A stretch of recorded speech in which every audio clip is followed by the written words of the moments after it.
E o que há nas fotografias? O que nos dizem?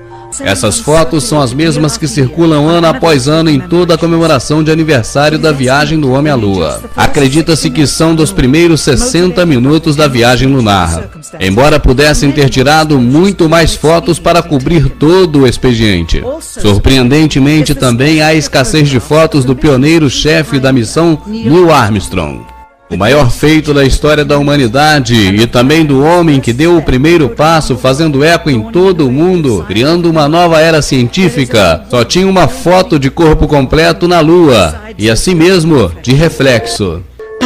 Quem sabe por temer ser culpado caso alguém viesse a descobrir a farsa. Ou talvez tenha esquecido de avaliar a autenticidade do evento. A sua assinatura está gravada nessa placa do governo federal. E de fato, mais de 40 anos se passaram desde as primeiras conferências da NASA à imprensa e as ocasionais aparições dos aniversários do feito, onde apenas algumas poucas perguntas foram permitidas. Nunca foi dada uma entrevista diante de uma câmera. A ninguém. Nunca. The reason I believe that NASA and the government faked the moon landing was basically it was technically impossible to do it. And they simply had to come up with some sort of alternative that they felt the public would believe. Partindo de um ponto de vista analítico, as anomalias fotográficas têm que se compreender baseando-se em iluminação e sombra. O mais singular de tudo é quando os objetos são iluminados apenas pela luz do Sol, como deveria ter sido na Lua. Depois de tudo isso, as equipes de iluminação no solo eram pouco práticos. Então todas as sombras, as margens das cenas deveriam ser paralelas entre si. E jamais estariam cruzadas, como mostra esse exemplo. Nestas fotografias pouco conhecidas obtidas de uma base de dados auxiliar da NASA, fica bem claro que as cenas foram iluminadas por luz artificial. Estas sombras que apontam em diferentes ângulos são evidências de que se utilizava uma segunda fonte de luz. Além disso, o Sol jamais causaria uma silhueta de brilho como essa no círculo. Somente uma luz artificial atrás do objeto da sombra poderia causá-la. Outra vez, sombras que se cruzam e outra zona de brilho atrás da silhueta. E mais uma vez. E outra vez. É simplesmente inconcebível que essa foto se houvera sido tirada com a luz do Sol na Lua. Aqui as sombras se mostram escuras como piche. E sem nenhuma dúvida, aqui completamente na sombra, o astronauta se ilumina como uma árvore de Natal. Como pode ser isso? Ou essa, tirado do lado de sombra do módulo lunar. Esta ampliação de uma foto da Apollo, uma pedra, provavelmente feita de papel cartão, pela dobradura aqui mostrada, está caracterizada pela letra C. Em publicações posteriores da mesma foto, a letra desapareceu, provavelmente editada. Aqui essa cruz que serve de guia e é gravada diretamente no negativo do filme e que deveria, portanto, aparecer na frente dos objetos fotografados. Observe que ela aparece atrás do objeto que foi fotografado, claramente evidenciando que houve uma manipulação fotográfica. No módulo lunar visto atrás do astronauta, claramente alguém se esqueceu de criar uma cratera debaixo do motor, já que ele tem 10.000 libras de força de empuxo. Já que essa cratera foi uma das preocupações da NASA nas provas feitas em terra. The fact that there's no blast crater under the LEM is one of the most conclusive pieces of evidence that I find supporting the hoax. A NASA temia que o módulo viesse a cair dentro de uma cratera que ele mesmo criaria quando descesse. E nessa ampliação parece que o módulo lunar apenas foi posto em cima. E observamos que não há um só grão de poeira lunar sobre a pata do módulo. To have a powerful rocket engine blast the surface of the moon, blasting away all of the dust, and then find footprints surrounding the lunar lander, that to me would be an impossibility. E o que aconteceu com as estrelas? Na Lua e sem atmosfera, deveria ser um espetáculo impressionante as estrelas. E sem dúvida, nenhuma rara vez foi mencionada, nunca, por nenhum dos astronautas em nenhuma das missões. É claro que criar um mural com todas as constelações devidamente colocadas em seus respectivos lugares no céu, sem dúvida, seria impossível de realizar com exatidão. Um simples astrônomo amador competente poderia ter detectado o menor erro nas medidas. A resposta? Não tocar no assunto das estrelas. Jamais. Na conferência de imprensa realizada imediatamente após a missão, essa foi a única pergunta a qual Neil Armstrong respondeu com falta de memória. Could you actually see the stars and the solar corona in spite of the glare? We were never able to see stars from the lunar surface or on the daylight side of the moon by eye without looking through the optics. I don't recall during the period of time that we were photographing the solar corona what stars we could see. I don't remember seeing any. Anos mais tarde, sem constrangimento algum, Michael Collins recordaria haver visto as extraordinárias estrelas descrevendo em seu livro Expedições à Lua. Parecia que a sua memória melhorava quanto mais velho ele ficava. Já que levaram 3 veículos à Lua, por que jamais levaram um telescópio? Se houvessem levado um telescópio, poderiam observar o longínquo universo, muito além do que era conhecido na época. Se houvessem levado a Lua, certamente seria o melhor local para captar galáxias desconhecidas.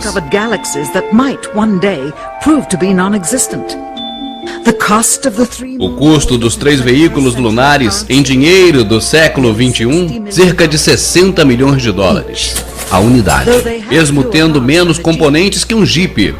Onde ia todo esse dinheiro? E logo temos a bandeira balançada pelo vento. E vento, se na Lua não tem atmosfera?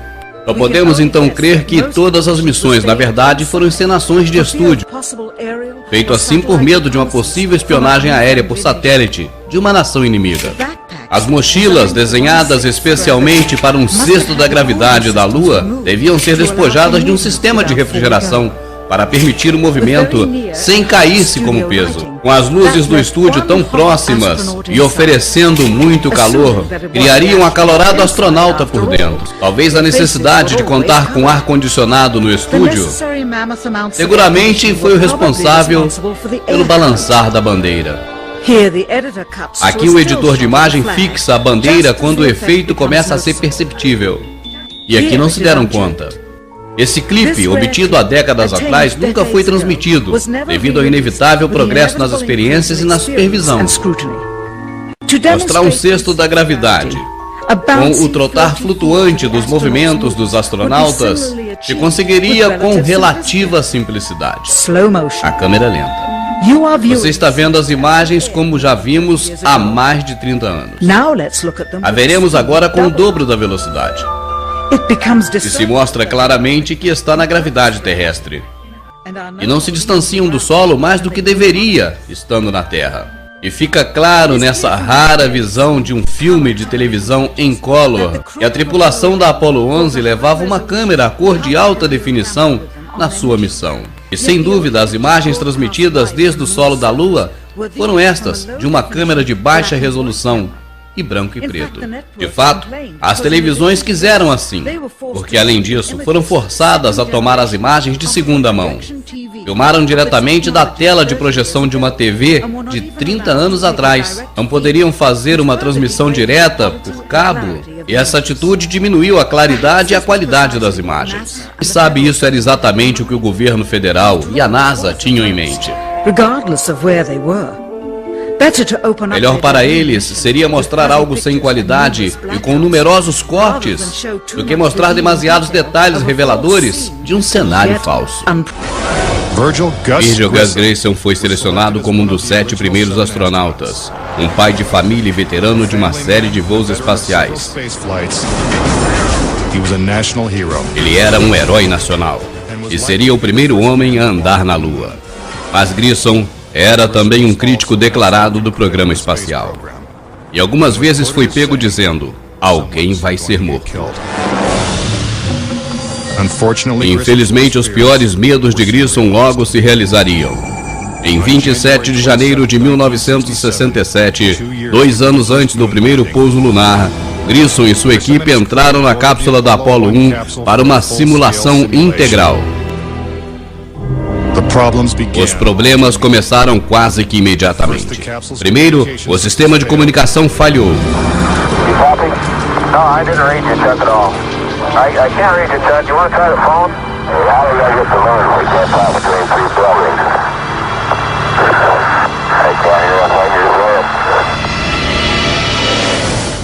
Sem aviso, a cápsula explode em chamas, com os astronautas trancados lá dentro.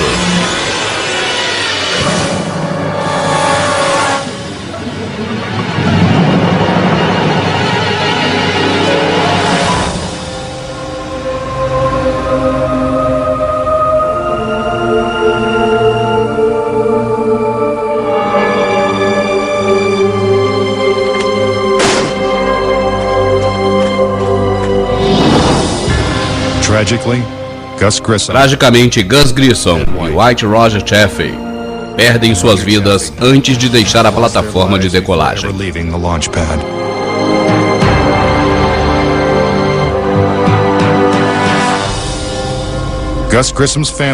A família de Gus Grissom acredita que o incêndio da Apollo 1 não foi acidente.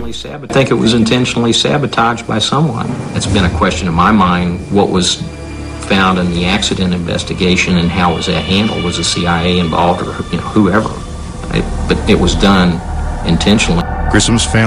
A família de Grissom não sabe quem foi responsável pela sua morte e o que realmente aconteceu, mas eles dizem que a NASA sabe a verdade.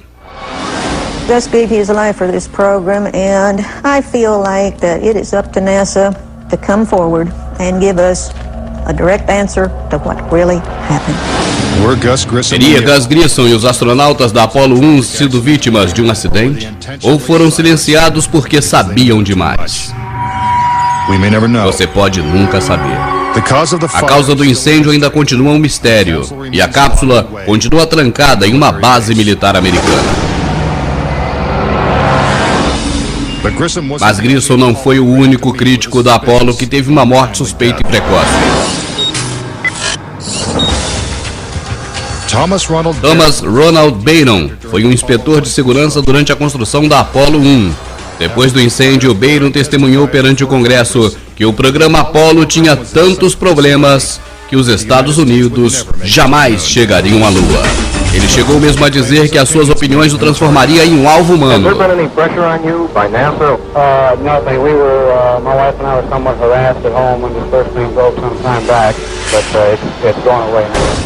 Como parte do depoimento, Byron enviou um relatório de 500 páginas detalhando as suas descobertas.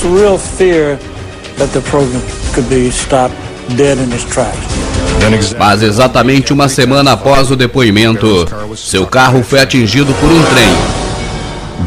Byron, sua esposa e sua filha morreram na hora. I believe that Thomas Ronald Barron was murdered because he had the truth to tell about the Apollo project. Os relatórios de Byron desapareceram misteriosamente e depois desse dia jamais foram encontrados. Mas o programa Apollo continuou, assim como a tensão das mortes precoces. Entre 1964 e 1967, um total de 10 astronautas morreram em acidentes estranhos. Essas mortes correspondem a surpreendentes 15% da equipe de astronautas da NASA. Keep something that's alive wrapped up and covered over. You've got to eliminate all the people that can talk about it. E finalmente o elemento que prova a verdade. Michael Collins, Ed Aldrin e Neil Armstrong, encenando parte da sua missão durante cerca de 1 hora, com áudio e os ensaios de excepcional nitidez. Eles conversam sobre as técnicas utilizadas para conseguir essa engenhosa imagem da Terra à distância.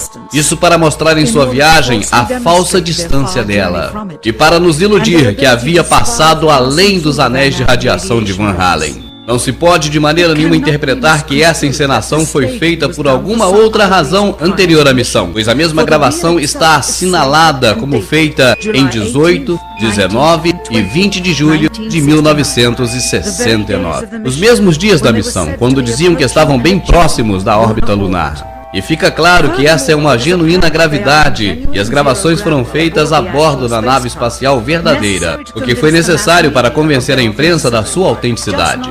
Mas não estavam tão longe da órbita terrestre como veremos adiante. Essas cenas nunca antes foram vistas nem escutadas. No solo, o diálogo entre os astronautas e o controle em Houston são bem audíveis. Você vai prestar atenção a seguir e vai ver que há uma segunda voz oculta, ordenando a direção da conversa entre a tripulação, a Terra, por uma terceira parte. Ela ordena aos astronautas o que dizer, quando dizer e como manipular a câmera com eficiência. Observe bem.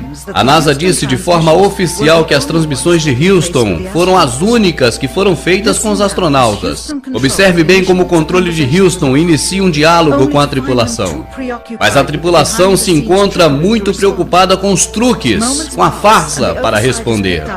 Então passa-se um momento e se escuta por trás a clandestina terceira parte falando. E rapidamente lhes ordena: talk, falem. Imediatamente Neil Armstrong fala. Hello, Apollo 11. Houston, Goldstone says that the TV looks great. Over. Sure. Okay, Roger, we're coming in on Earth. Novamente, a ilusão que tratam de criar é a Terra vista distantemente. Isso para demonstrar que estão viajando muito longe dela e que tiveram habilidade para transpor os anéis de radiação de Van Halen. Temos que ter em conta também que apenas 20 segundos desta gravação de 1 hora foram emitidas ao público. E essas conversas no interior da Apollo 11, detalhando a farsa, os astronautas criam que estavam sendo conversados em segredo. Até agora. Neste momento, comentam que as transmissões de televisão não eram transmitidas ao vivo, como se supunha. Roger, Neil, we just wanted a narrative such that we can, when we get to playback, we can sort of correlate what we're seeing. Thank you very much. Neste momento comentam que apagaram a iluminação interior à nave e bloquearam a luz do exterior que entra pelas janelas da Apollo 11, preocupados para não causar nenhum reflexo sobre a parede do fundo da nave. Well, we shut out the sun coming in some of the other windows into the spacecraft, so it's looking through a number one window and there isn't any reflected light. A razão para que fizesse isso, simples, para que a verdade não fosse revelada. E a verdade é essa. O governo queria que crêssemos que essa era a Terra vista à distância, feitas através da janela da nave espacial, aproximando-se já da Lua. Mas não é. Como fizeram esse truque engenhoso? Colocaram a câmera no fundo da nave e centraram a objetiva da câmera em direção à janela circular do fundo, a qual está completamente preenchida pela imagem da Terra, já que eles estão acima um pouquinho da Terra na órbita. A circunferência da janela aparenta ser o diâmetro da Terra à distância, e a escuridão da parede ao redor da janela da Apollo 11 parece ser o espaço que rodeia a Terra. Por isso, apagaram a iluminação interna da nave e fecharam as demais janelas. Um pedaço de material negro em forma de curva foi adicionada, e assim criou a ilusão da linha que divide o dia da noite, e ficou extraordinariamente convincente. Durante esse trecho preparado e editado para ser transmitido posteriormente para toda a população da Terra pela TV, Neil Armstrong se delata ao dizer que está a 130 mil milhas, a meio caminho da Lua, como o registro de voo da nave declara, quando em realidade se encontra em órbita baixa terrestre, a umas poucas centenas de milhas. Roger, Houston, Apollo 11. Calling in from about 130,000 miles out. Aqui temos outro trecho que se pretendia transmitir, depois de revisado, é claro. E Neil Armstrong falsamente explica aos espectadores como se obteve a tomada. Disse que pôs a lente da câmera junto à janela. We only have one window that has a view of the Earth, and it's filled up with the TV camera. Bom, se a janela estava completamente ocupada pela câmera, como ele diz, então o braço de um astronauta não poderia estar entre a câmera e a janela. Isso obviamente se vê nesta tomada que foi excluída. Também se vê como o astronauta que está manejando a câmera tenta sair da imagem do braço do astronauta.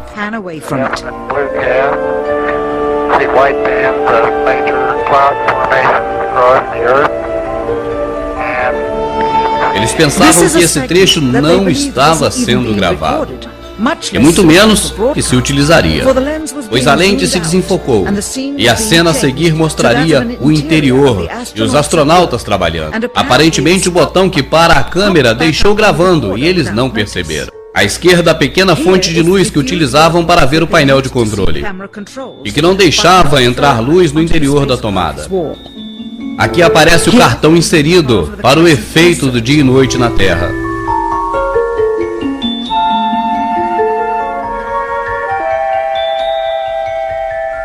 E finalmente o enfoque se abre e podemos ver a verdadeira captação da lente da câmera e nossa muito brilhante e próxima Terra pela janela. E aqui está a filmagem do dia 19 com o mesmo truque no dia 19. E novamente no dia 20. E a mesma tomada no dia 20. Mais tarde, nesta mesma noite, proclamaram estar caminhando na Lua. Como pudera isso? Se estavam na órbita da Terra somente 9 horas antes. E a Lua estava a 3 dias de distância. Além disso, se foram realmente à Lua, por que deveriam fingir parte da viagem? Por que usar o truque da janela, fingindo estar a meio caminho da Lua? É óbvio que fizeram dessa forma, porque não puderam chegar a meio caminho da Lua. E isso confirma que o grande obstáculo do seu êxito foi a pequena radiação dos anéis de radiação de Van Allen. Este mesmo equipamento foi utilizado nos 40 meses seguintes, e nenhum deles pôde ter ido à Lua. Apenas aprimoraram a sua perícia nas encenações. Quando muitos telespectadores que assistiram à segunda viagem tripulada pela televisão questionaram sobre aquelas transmissões sujas e que se interrompiam o tempo todo, ficou claro para os contribuintes que uma vez bastava. Mas não foi o suficiente para o governo e para os investidores. Bilhões e bilhões de dólares se foram com cada suposto regresso à Lua. E coincidência que na seguinte missão existiria o fator do risco de vida, a malfadada Apollo 13. Agora o público teria algo mais sério de ir à Lua. Iria solidário com o drama. Quem sabe essa é a verdadeira razão pela qual Neil Armstrong jamais deu outra entrevista. Certamente é porque não quer mentir nunca mais. Que ameaça pode receber um homem tão honrado e sua família para obter a sua cooperação racial e depois também a sua cooperação para tornar perpétua a maior montagem da história dos Estados Unidos. E o oficial mais graduado da NASA, James Webb, se demitiu sem explicações apenas uns dias antes da primeira missão Apollo. Por que se estava a ponto de chegar ao ápice da sua carreira? Os 3 tripulantes da Apollo 11 também renunciaram logo depois do seu regresso à Terra. Observe o semblante de constrangimento desses 3 homens. Realmente não parece que acabaram de chegar da Lua. Neil Armstrong fez uma rara aparição em público e conteve suas lágrimas ao dizer essas breves e críticas observações. Today we have with us a group of students among America's best. To you we say we have only completed a beginning. We leave you much that is undone. There are great ideas undiscovered, breakthroughs available to those who can remove one of truth's protective layers. Ele é essa capa. Talvez logo algum dia, com o descobrimento dessas imagens e seu significado, os verdadeiros patriotas americanos e do mundo todo se levantem e saudem a luz da verdade. This whole thing was a fake.